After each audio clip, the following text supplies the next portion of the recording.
सच्चिदानंद, सत शब्द से ही प्रारंभ है। यानी सत परमात्मा को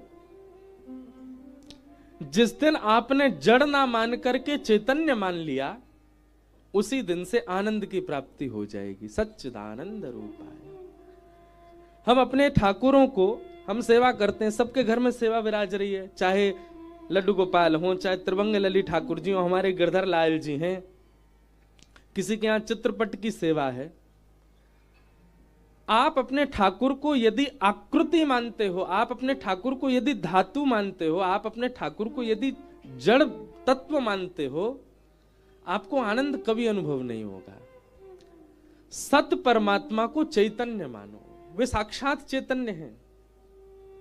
वे हमारी तरह खामे, वे हमारी तरह बैठे, वे हमारी तरह चले। महाराज जी अभी बैठे थे, सुदामा कुटी वाले, वे कह रहे थे, चर्चा सुना रहे थे। उसी भक्तमाल में कथा आती है धन्ना जाट की। धन्ना जी महाराज, धन्ना जाट जी के यहां क्या हुआ, धन्ना के साथ कैसी लीला हुई। एक संत सेवा करते थे शालिग्राम भगवान की, और धन्ना जी बैठ करके देखते थे। उनके मन में आयो कि मैं भी सेवा करूं। अच्छा एक बात और, अगर मेरे मुंह बार बार ब्रजभाषा निकले तो क्षमा करियो, ये हमारी मातृभूमि है, यहाँ तो ब्रजभाषा में ही कथा होएगी। तो जिनको समझ आए अच्छी बात, नहीं समझ आए फिर भी मूड हिलाते रहिए। तो चैतन्य पर चर्चा कर रहे हैं। धन्ना जाट जी के मन में आई, छोटे से बालक हैं धन्ना, संत कुछ दिन उनके यहां रहे, रोज सेवा करते। बच्चों का स्वभाव होता है, दादी दादा नानी नाना या घर में कोई संत आ जाए और उनकी सेवा देख लें तो बच्चों का बड़ा मन लगता है उसमें। तो धन्ना जी बैठते थे, रोज देखते थे सेवा। एक समय आया, संत का वापस जाने का समय आया, तो धन्ना जी रोने लगे। संत बोले, अरे बालक मैं आ जाऊंगा, तू मेरे पाम छोड़ दे, मैं जल्दी आ जाऊंगा। बोले नहीं, मैं आपके लिए नहीं रो रहा हूं, अपने ठाकुर जी मुझे दे जाओ, उनके लिए रो रहा हूं। मैं आपकी जैसी सेवा उनकी किया करूंगा। महाराज धन्ना जी इतने जिद में अड़ गए कि पूरा घर अधर कर दिया उन्होंने। संत को जाने ही नहीं दें, मुझे इनके ठाकुर जी चाहिए। तो संत ने एक लीला क्या की, जहां पर पूजा का स्थान था वहां सिंहासन पर उनके शालिग्राम जी बैठे थे। तो उन्होंने चुपचाप शालिग्राम जी तो धर दिए नीचे, और सिंहासन पर बाहर से एक चिपटो सा पत्थर लाके धर दियो, और वहां पे इत्र आदि लगा दी। और धन्ना जी से बोले, इधर आओ बेटा, देखो तुमको सिंहासन वाले ठाकुर जी चाहिए या नीचे वाले ठाकुर जी चाहिए, बताओ, राजा वाले ठाकुर जी चाहिए या सिपाही वाले ठाकुर जी चाहिए। छोटा बालक धन्ना बोले, नहीं हमको तो राजा वाले चाहिए। और राजा वाले जो थे वो तो चिपटा पत्थर था, शालिग्राम जी तो नीचे विराज रहे हैं। तो संत ने कही, ठीक है अब ये तुम्हारे ठाकुर जी हैं, ठीक है, अब इस सिपाही वाले ठाकुर जी हम ले जा रहे हैं। वो असली शालिग्राम जी थे संत के। बोले हाँ हाँ हमको राजा ठाकुर दे दो। शालिग्राम जी लेकर के चले गए, और वो सामान्य पत्थर गली का ऊपर रखा। अब धन्ना जी उनको ही नहलामे, उनको ही सुलामे, उनके ही तिलक करे, मैया से लड़े, मैया मुझको रोरी दिलवाओ, चंदन दिलवाओ, ठाकुर जी को श्री लगानी। मैया कोई व्यवस्था नहीं कराए तो बेचारे बाहर से मट्टी में ही पानी मिलाए के वहां को चंदन लगा दें। कोई व्यवस्था नहीं फिर भी सेवा करें। इत्र नहीं मिले तो सामान्य तेल ही लगा दे ठाकुर जी को। बोले ठाकुर जी अभी मैं गरीब हूं, मुझ पे व्यवस्था नहीं है, आप ऐसी सेवा स्वीकार करो। और सामान्य पत्थर की सेवा कर रहे हैं। धन्ना जी रोज सेवा करते अपने ठाकुर, उत्साह उनका प्रबल। देखो एक बात समझिएगा, आपका साधन, आपकी व्यवस्था, आपकी बहुमूल्य वस्तु सेवा नहीं प्रकट करती हैं। सेवा में दो चीजें बहुत आवश्यक हैं, पहला भाव और दूसरा उत्साह। यदि भाव और उत्साह है तो व्यवस्था कैसी है ठाकुर जी को कोई चिंता नहीं। भाव और उत्साह प्रबल होना चाहिए ठाकुर जी के प्रति, और धन्ना जी का वो प्रबल है, भाव भी प्रबल है और उत्साह, उत्कंठा, आलस्य नहीं करते सेवा में। अपने ठाकुर जी को ऐसी मट्टी घिस के वहां में जल लगा के चंदन भी लगा देते, ठाकुर जी चंदन लग गए हो, तेल लगा के बोलते इत्र लग गए हो। बोले भोग कैसे लगाऊं, मैया से लड़ते, बोले पहली थाली ठाकुर जी की निकालो, ठाकुर जी का भोग लगेगा। ठाकुर जी के आगे भोग धर देते, पर्दा लेके ऐसे ही खड़े हो जाते, ठाकुर जी भोग लगा लो, और थोड़ी देर पकड़ के खड़े रहते, फिर वहां के बाद ऐसे पर्दा नीचे करके देखते ठाकुर जी खा रहे हैं कि नहीं। अरे आप तो पा ही ना रहे, जल्दी पा लो ठाकुर जी, अच्छा नहीं एक देर और पा लो। ठाकुर जी ने नहीं पाया। धन्ना जी बड़े व्याकुल हो गए, ठाकुर जी आप पा क्यों नहीं रहे हो? दाल में कछु कमी है, रोटी बढ़िया ना बनी, इस सामग्री में कोई कमी छूट गई है ठाकुर जी जो आप पा नहीं रहे हो। ठाकुर जी ने जब नहीं पायो तो धन्ना जी बोले, अच्छा धनवानन के यहां पाओ आप, हम निर्धन है हमारे नहीं पा रहे हो। ठीक है, मैं भी वचन दे रहा हूं, आप नहीं पाओगे तो मैं भी नहीं पाऊंगा, मैं भूखा रहूंगा। और महाराज धन्ना जी एक रात भूखे ही सो गए। दूसरे दिन प्रारंभ भयो, गुस्सा में ही सेवा कर रहे हैं ठाकुर जी की, खुद तो भूखे रहे, हम भूखों। अरे कम से कम हमारी भूख मिट जाए, वाके लिए खा लियो। ठाकुर जी आज फिर पधराऊंगा, आज पा लियो, मुंह पे ज्यादा भूख सहन नहीं होवेगी। अच्छा देखो, ठाकुर जी से लड़ भी रहे हैं, लेकिन धन्ना की जिद कैसी, चाहते तो पा सकते हैं, चाहे तो पा सकते हैं, पर नहीं, लड़ भी रहे हैं और प्रेम भी इतना ठाकुर जी से, जब तक नहीं पाओगे मैं भी नहीं पाऊंगा। दूसरी रात भी निकल गई, धन्ना जी ने कुछ नहीं पाया। छोटे से बालक धन्ना, ठाकुर जी को दया आ गई धन्ना पर। तीसरे दिन धन्ना बोले, आज तो मुंह पे सांसों नहीं लाई जा रही, आज तो मुंह घबराहट हो रही है, मेरे पेट में चूहा कूद रहे, ठाकुर जी मेरे काजे पालो। पुनः थाली लेके आए, बोले आज नहीं पायो तो प्राण निकल जाएंगे मेरे। ठाकुर जी पाए लो। और पर्दा करके जैसी धन्ना जी थोड़ी देर प्रतीक्षा करने लगे, इतने में ही महाराज चटकारीन की आवाज आने लगी भीतर से, कोई अपनी उंगली चाट चाट के पाए रहे।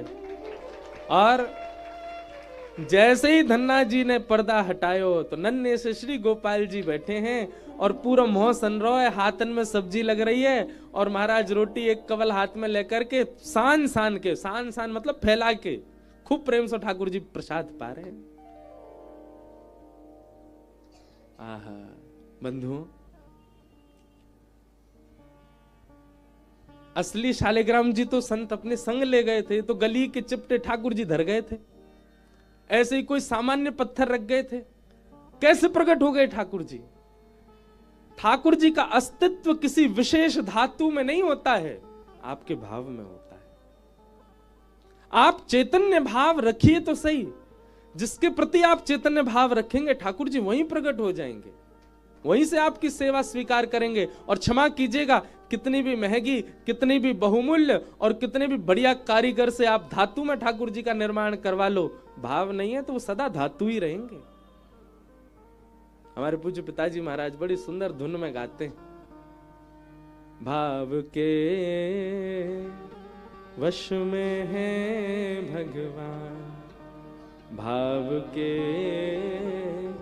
वश में है भगवान, भाव नहीं तो हर मंदिर में, भाव नहीं तो हर मंदिर में, दीखत बस पाषाण, भाव होए तो जित देखूं तित, प्रगट होए घनश्याम, भाव के वश में है भगवान, भाव के वश में है। ठाकुर जी प्रकट हो गए धन्ना के लिए और प्रेम से पाने लगे। कुछ दिन बाद धन्ना जी बड़े हो गए, ठाकुर जी को अपने गोजा बोलते हैं जेब को, जेब में धर के ले जाते गैया चरावे के लिए, और घर से गांव से थोड़ी दूर जाते ठाकुर जी प्रत्यक्ष प्रकट हो जाते और धन्ना के गले में गलवैया डाल करके गैया चराने जाते थे। ऐसी धन्ना की भक्ति। कुछ साल बाद उन संत का वापस आगमन हुआ धन्ना जी के यहाँ। धन्ना जी के यहाँ आगमन हुआ। धन्ना जी के पिताजी ने कही, धन्ना आज गैया चरावे मत जाइयो, आज गैयाओं को यहीं चरा ले। बोले काहे को? आज गुरुजी आ रहे हैं, बचपन में आए थे याद है, जाने तो ठाकुर जी दिए। ओहो मेरे गुरुजी आ रहे हैं। नहीं ठाकुर जी गैया चरा लाएंगे, मैं घर पर रहूंगा। घर वाले बोले जन कहा बात बना रहा है, ठाकुर जी गैया चराएंगे? धन्ना जी थोड़ी दूर गए और अपनी जेब से ठाकुर जी निकाले। ठाकुर जी प्रकट है गए। ठाकुर जी आज गैया आप ही चराया हो, मेरे गुरु जी आ रहे हैं, मैं उनकी सेवा करूंगा। ठाकुर जी गैया चराने चले गए, धन्ना अपने घर चलोगो। और यहां गुरु जी आए, पैर धोए, माला पहनाई, दक्षिणा रखी, चंदन लगायो। अरे वाह लाला, तू तो बड़ा है गयो धन्ना। अरे गुरु जी सब आपकी कृपा। और सेवा पूजा चल रही है कि नहीं? हाँ ठाकुर जी की खूब बढ़िया सेवा चल रही है। नवा धुवाए के, तिलक फोटा लगाए करके, बढ़िया प्रसाद पवाए के भेज दियो। ठाकुर जी गैया चरावे गए हैं अभी। गुरु जी बोले हैं गैया चरावे गए मतलब? हाँ वो प्रकट है, जाए सबके आगे ना आमे, मैं गले में गलवैया डाल गैया चरावे जावे। आज आप आ रहे, हमारे अकेले ठाकुर जी गए गैया चरावे। गुरु जी बोले क्या पागलपनों जैसी बात करते? बोले नहीं गुरु जी, आप जो देकर के गए उन्हीं की कृपा है, उन्हीं की सेवा करी। पूरी बात बताई धन्ना ने, कैसे चटकारे लेके ठाकुर जी पाते हैं, कैसे गले में गलवैया डालते हैं, कैसे गोद में बैठ जाते हैं, कैसे बतियाते हैं। गुरु जी को विश्वास नहीं होता। गौधूली बेला हुई, शाम का समय हुआ। धन्ना बोलो आपको भरोसा नहीं है ना, आओ मेरे संग, गांव तक दूर चलो, मैं दिखाऊं। और गुरु जी को हाथ पकड़ करके लेके गए धन्ना जी। तो तभी क्या देखा, धन्ना जी की गाय आ रही हैं और उन गायन को हाँकते हुए श्याम सुंदर आ रहे हैं। त्रिभंग लली मनोहर पीतांबरी पहनी है, ठाकुर जी के मधुर अलकावली हैं। तम गो रजत छुरित कुंतल वद्दवरह, वन्य प्रसून रुचिरे छड़ चारुहासम। गैयाओं की रज उड़ उड़ करके श्री अंग पर लग रही है ठाकुर जी के। ऐसी छवि का दर्शन करके गुरु जी तो वहीं मूर्छित हो गए। होश में जब आए, धन्ना को हृदय से लगा लिया और हृदय से लगा करके बोले धन्ना, जीवन पर्यंत सांचे शालिग्राम भगवान की सेवा करी पर कभी प्रकट नहीं भय। मैं तो को गली को एक सामान्य चिपटा पत्थर दे गयो, तेने वहां से ठाकुर जी प्रकट कर दिए। धन्य है तेरी भक्ति। इसी भाव से ही भागवत जी का महात्म का प्रारंभ है कि परमात्मा सत्य है, पर उनके प्रति आप जड़ बुद्धि मत रखो, उनके प्रति आप चैतन्य बुद्धि रखो, उनके प्रति आप चैतन्य भाव रखो। आप उनको पाषाण मत मानो। सत परमात्मा को चैतन्य मानोगे तो यही सत्य चैतन्य बन करके आनंद प्रदान करेगा। सच्चिदानंद रूपाय। अनेक अर्थ हैं इस भाव के, पर एक अर्थ ऐसा भी, विश्वोत्पत्त्यादि हेतवे, विश्व की उत्पत्ति, पालन और संहार का जिनका कर्म है, संसार बनाते हैं, पालन करते हैं और उसका उद्धार कर देते हैं। तापत्रय विनाशाय, जीव मात्र के समस्त ताप, ताप यानी कि कष्टों को जो नाश कर देते हैं, ऐसे श्री कृष्णाय वयम नमः। तापत्रय विनाशाय पे थोड़ा प्रकाश डालूं। एक बात बहुत ध्यान से सुनिएगा बंधुओं, मेरी शरण में आने वाले के समस्त तापों को मैं नाश कर देता हूं। ठाकुर जी अगर ये बात कह रहे हैं तो हम व्यास हैं, कल हापुड़ कथा विश्राम करके आए, आज यहां प्रारंभ कर रहे हैं। 5 तारीख को यहां विश्राम करेंगे, 6 से ऋषिकेश में प्रारंभ करेंगे। हम तो इतनी लीला गा रहे हैं ठाकुर जी की, तो मुझे तो जुकाम होना ही नहीं चाहिए था। तापत्रय विनाशाय, सब प्रकार के ताप दूर करने वाले हैं ठाकुर जी। तो हमारे जीवन में कभी मानसिक रोग, कभी शारीरिक रोग, कभी व्यवहारिक रोग मुझ जैसे को भी स्पर्श नहीं करे। भले हम भक्त नहीं, पर कथा तो गाते हैं ठाकुर जी की। इसका मतलब क्या है? आपके प्रारब्ध में जो जीवन में आना है वो तो आएगा, उसको आप दूर नहीं कर सकते। लेकिन श्री ठाकुर जी की शरणागति से उस आने वाले कष्ट का प्रभाव आपको अनुभव नहीं होता, आपको पता नहीं चलता।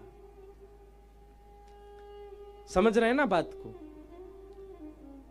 मानसिक पीड़ा आ सकती है, शारीरिक कष्ट आ सकता है, व्यवहारिक संसारिक कष्ट जीवन में आ सकता है, पर ठाकुर जी की शरणागति जो ले लेता है उसको फिर कष्टों का अनुभव नहीं होता।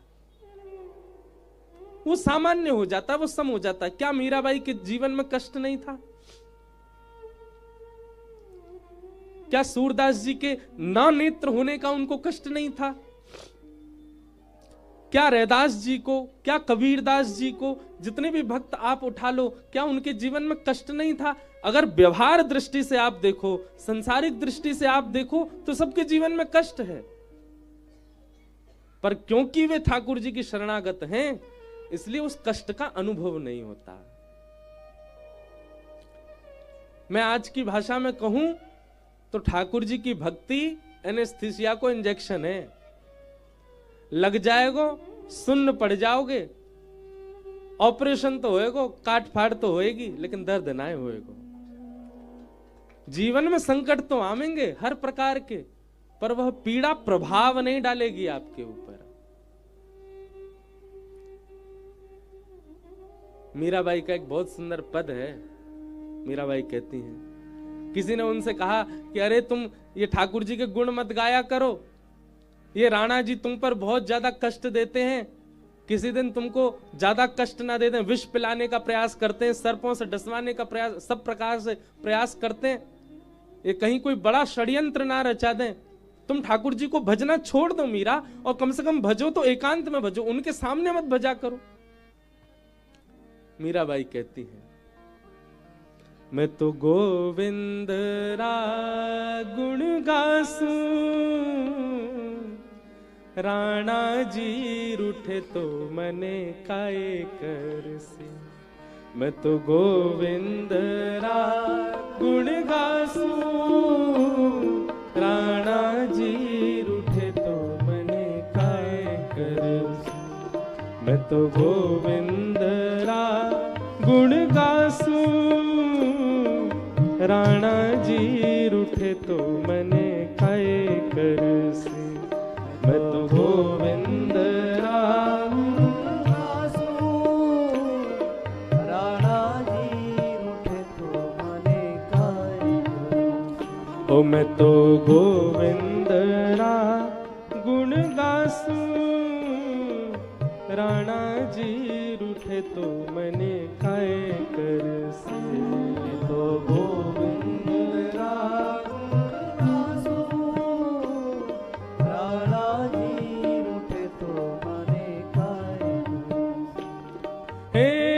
चरणामृत रो नेम हमारो, चरणामृत रो नेम हमारो, चरणामृत रो नेम हमारो, चरणामृत रो नेम। भैया या ब्रजवासी बालक पर ने दया कर दो, गले की ने सब लोग गाओगे तो मुझको सुख मिलेगा। मैंने एक धीरे गाऊं, आपने एक जोड़ते गाओ।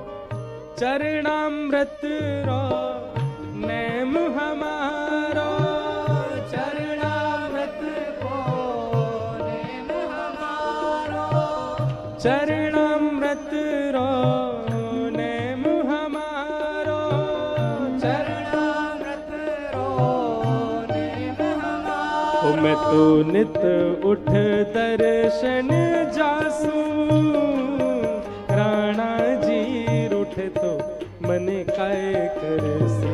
मैं तो नित उठ दर्शन जासूं, राणा जी रूठे तो मने काए करसी। ओ मैं तो गोविंद रा गुण गासूं, राणा जी रूठे तो मने काए करसी। मैं तो गोविंद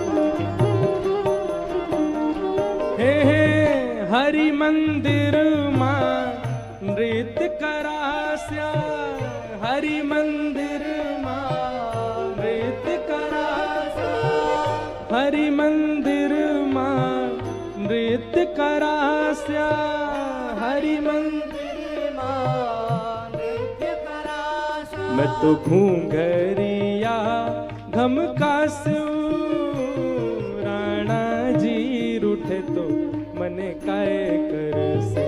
मैं तो घूंघरिया घमकास्यू, राणा जी रूठे तो मने। अरे इसे कहते हैं तापत्रय विनाशाय। हमसे कोई कह दे तुम ऐसा नहीं कर सकते ठाकुर जी की सेवा में, जैसे बुरा नहीं मानना, कई भक्त पति होते हैं तो उनकी पत्नी आंख दिखाती है, नहीं रखोगे एकादशी का व्रत। कल हमारे बच्चे का जन्मदिन है, बेचारा डर के मारे नहीं रखता।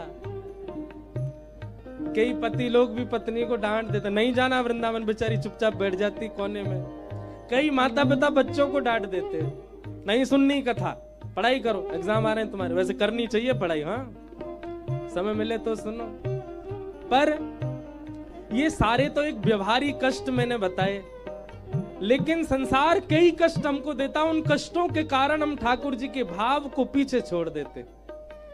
मीराबाई कहती है कष्ट प्रधान नहीं है, भाव प्रधान है, हमारी सेवा प्रधान है। अरे कष्ट आवे हम उसको प्रधानता क्यों दें? हमारी क्या स्वभाव बन गया, कष्ट जीवन में आया हम आसन कुर्सी लगा के उसको पहले बैठाते हैं, प्रायोरिटी उसको देते हैं। जैसे फ्लाइट में जाना हो, बिजनेस क्लास वाले को प्रायोरिटी मिलती है, हाँ? हमने बिजनेस क्लास दे रखी है कष्टों को, जबकि उसकी होनी चाहिए इकोनॉमी, नहीं जनरल में जाना चाहिए उसको, तो पीछे पड़ा रहे। लेकिन हम उसको इतनी फर्स्ट प्रायोरिटी देते हैं, हमारे जीवन में चाहे कुछ चल रहा हो लेकिन कष्ट आ जाए तो हम सबसे पहले उसको स्वीकार करते हैं, ओहो ये आ गया, अब सब काम बाद में, ये पहले। लेकिन भक्त का ये स्वभाव नहीं है। भक्त का स्वभाव क्या है? पहले ठाकुर जी। कष्ट आया है, चाहे शारीरिक कष्ट है, मानसिक कष्ट है, विचार का कष्ट है, भाव का कष्ट, सब पीछे देखेंगे, पहले ठाकुर जी को देखेंगे। मीराबाई कहती है मैं तो मंदिर में नाचूंगी, और नाचूंगी नहीं, घूमर करूंगी ठाकुर जी के आगे। राणा जी रूठे तो मने काय करसे, मैं तो गोविंद राम गासू, राणा जी रूठे तो मने काय करसे। हे राम नाम रा झाज चलास्या, राम नाम राज चलास्या। एक आपको बड़ी गोपनीय बात बताएं, मीराबाई के हृदय के ठाकुर कौन है? श्री गिरधर गोपाल। मीराबाई सेवा किनकी करती हैं? श्याम सुंदर की। पर मीराबाई का नाम जप क्या है पता है? राम। मीराबाई राम राम राम राम जपती हैं, सेवा ठाकुर जी की करती हैं। ऐसे हमारे श्री कोकिल साईं, आप कोकिल श्री जानकी जी के हैं, आप मानसी में दर्शन श्री राघव जी का और श्री किशोरी जी का करते हैं, पर धाम चुनो टेढ़ी टांग वाले को धाम। और मैंने तो सुना है, साईं से सुना है, क्या कि साईं की बड़ी रति तो बरसाने में थी, हमारी श्री जी के चरणन में थी। बरसाना बहुत प्रिय था साईं को। कई लोग कहते हैं हम राम नाम जपते हैं पर हमको ठाकुर जी क्यों दिखने लग जाते हैं? अरे भाई इसमें डरने वाली क्या बात है? विपरीत विरोधाभास का प्रेम अति प्रगाढ़ होता है। राम का मतलब क्या? हमारे ब्रज के एक संत कहते हैं, उनसे कोई कहता जाके राम राम, डंडा लेके भागते पीछे। कोई कहता जय श्री कृष्ण, डंडा लेके भागते पीछे। हाँ, उनसे कोई कहता राधे राधे, तो डंडा लेके भागते। कोई कहता जय श्री कृष्ण, डंडा लेके भागते। क्या कहते? राम राम बोलो, राम राम। बोले राम क्यों बोले? बोले राम बोलने से 3 काम होंगे। बोले क्या? पहला तो राम जी को स्मरण है जाएगा, और दूसरा र से राधा, माँ से माधव को स्मरण है जाएगा, 3 उनको स्मरण है जाएगा। तो मीराबाई की ठाकुर जी गिरधर लाल हैं, पर उनके हृदय में और वाणी पर सदा विराजने वाला राम नाम था। राम नाम राज चलास्या, राम नाम राज चलास्या, राम नाम राज चलास्या, राम नाम राज हे राम नाम राज चला श्याम, राम नाम राज चला श्याम। मैं तो भव सागर तर जासू, राणा जी रूठे तो मने काय करसू। मैं तो भव सागर तर जासू, राणा जी रूठे तो मने का भाव से हे मैं तो गोविंद रा गुण गासू, राणा जी रूठे तो मने काय करसू। मैं तो गोविंद रा गुण गासू, राणा जी रूठे तो मने काय करूं। हे मीरा के प्रभु गिरधर नागर, मीरा के प्रभु गिरधर नागर, मीरा के प्रभु गिरधर नागर, मीरा के प्रभु गिरधर नागर। हे प्रभु गिरधर ओ प्रभु नागर, गिरधर नागर, प्रभु नटवर ओ प्रभु नागर, नटवर नागर। मीरा के प्रभु गिरधर नागर, मीरा के प्रभु गिरधर नागर। मैं तो निरख परख गुण गासू, राणा जी रूठे तो मने काय करसू। मैं तो निरख परख गुण गासू, राणा जी रूठे तो मने काय करूं। हे मैं तो गोविंद रा गुण गासू, राणा जी रूठे तो मने काय करसू। मैं तो गोविंद रा गासू, राणा जी रूठे तो मने काय करूं। रूठे चाहे राजा वासे कछु न काजा, एक तू ही महाराजा और कौन पास जाएंगे। रूठे चाहे भाई वासे कछु न भलाई, एक तू ही है सहाय और कौन को सराहेंगे। रूठे चाहे शत्रु और मित्र आठों याम, एक तेरे चरणन के नेह को निभाएंगे। जग सारा झूठा एक तू ही है अनूठा, रूठ जाए चाहे सारा जग पर तू ना रूठा चाहे। गोविंद